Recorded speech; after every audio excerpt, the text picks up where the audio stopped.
Can you change username on Reddit?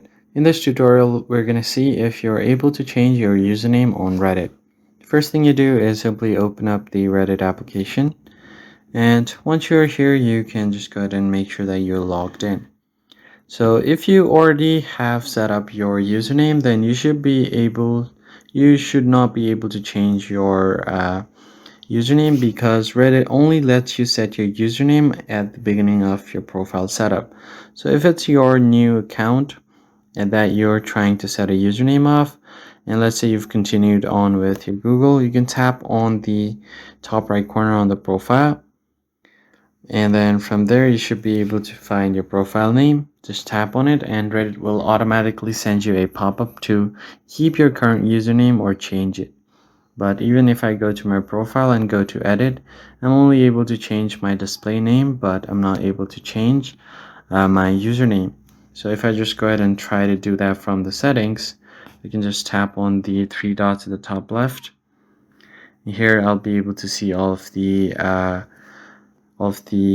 subreddits that I've visited, and if I tap on the profile and go to settings, here you can try to find it on the option called profile or account settings.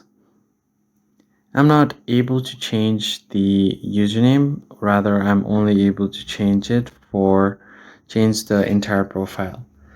So if you want to disconnect your Google account, you can completely do that, but you're not able to change your username as of now on Reddit. Since your username has to be unique, that is why Reddit won't allow you to change your username after setting it up once. So what you can do instead is try to contact the support team, go to help center, and from this you can just report an issue. So tap on the three dots, find the contact us button, submit a request, and then simply explain that you need help with changing your username and you should be good to go. That's basically it, guys. I hope this tutorial was helpful, and I'll catch you guys on the next one.